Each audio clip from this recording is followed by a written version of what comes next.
Joining us now, a top advisor to Ukrainian President Volodymyr Zelensky, Igor Zhovka, is with us. Igor, thanks for taking the time tonight. We heard President Zelensky say today that 2023 will be the year of our victory.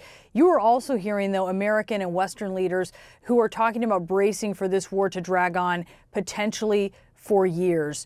Do you have any frustration that those leaders seem to doubt the ability of Ukraine to make good on what Zelensky is promising to wrap this up in 2023?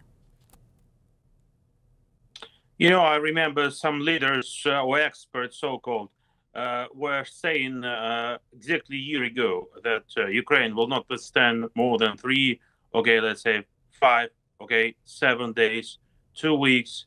Now we have 366 days of war. Not only Ukraine withstand it, not only we managed to withstand the aggressor, but managed to fight back. And almost 50% of Ukrainian territory, which was captured after the open aggression, has been already released. We will be doing this year, definitely. Our aim, our will, that's what really President is saying, to have happy, victorious 2023. But in order to get this, we need the support. And we need the support in terms of weapons, first of all, because Ukraine can start counteroffensive only with having enough supply of artillery, including the long-range artillery, with enough ammunition, battle tanks and armored vehicles, enough air defense to protect the skies and the territory of Ukraine. Provided that we have it, we have all the possibilities to win. We have the will and courage of Ukrainian armed forces. We have the will and strength of our president. We have the will and desire of Ukrainian people. So in order not to speculate about the length, let's unite all the efforts of the international community to help Ukraine to win. I do want to say, President Biden did just say something about those F-16s. You talked about defending from the air. We're trying to turn that around so we can get that, so folks can see that, and we can get a response from you to that. So I just want to let people know that's coming up. I do want to ask you, Ukraine's military intelligence chief says that this spring is going to bring decisive battles. Give us a sense of what is in store here in the coming weeks and months. Well, you know, Russia will be definitely trying to have a revanche, because throughout the last half a year, Russia was only failing on the battlefield, on the ground, didn't manage to get any major cities or towns. That's why they will be really intensive. And that's what they really are already on the east of Ukraine, around the city of Bakhmut and Kreminna. They will be trying to have some offensive from the south of Ukraine. And we have to understand that this will definitely happen. But when they fail, not if, but when they fail, we will definitely have the counteroffensive, because this revanche would be the last Russian revanche possible. They're also running out of not even the manpower, because they have enough manpower, but then the standing somehow why and for what purpose they are doing. So definitely Ukraine should not lose the momentum.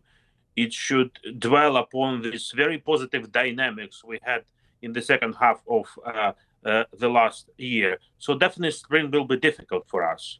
But Igor, when we will start the counteroffensive, it will be much easier. Igor, I do want to listen now to what President Biden just said. These are remarks just released by ABC News.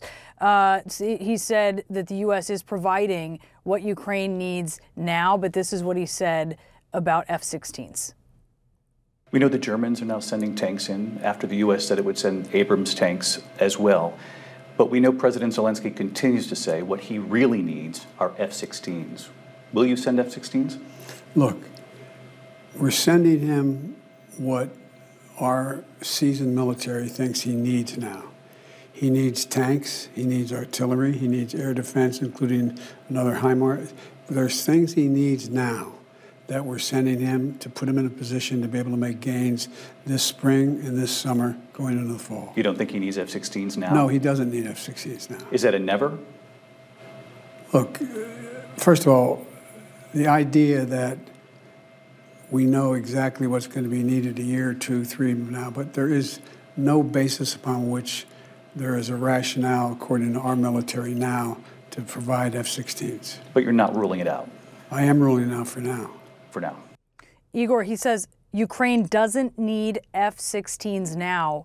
What is your reaction to that? My reaction is we got the F-16s now. There will be no pilots to fly them because our pilots have to be trained well before we obtain the F-16s. And this is what exactly Ukraine has started to achieve already. Several countries announced that they will be ready to give trainings for Ukrainian pilots to master the F-16s. So we will be training. We will be going on with our counteroffensive. We will be looking forward to delivering F-16. And by the way, not only F-16, there are some other types of fighter jets in the European countries as well, which can also be provided to Ukraine. You know, someone told that there will be no possibility to have long artillery systems to Ukraine Western time. Now we have them. I mean, Igor, no though, let me ask you, tanks. easier, we have them. Igor, makes more sense. Igor, makes more sense to train for a plane that you definitely know you're going to get. And right now he's ruling it out. Now, if you train the F-16 plane and the country spends money for training your soldiers for F-16, why on earth this country will spend money if the F-16 will never be delivered to Ukraine?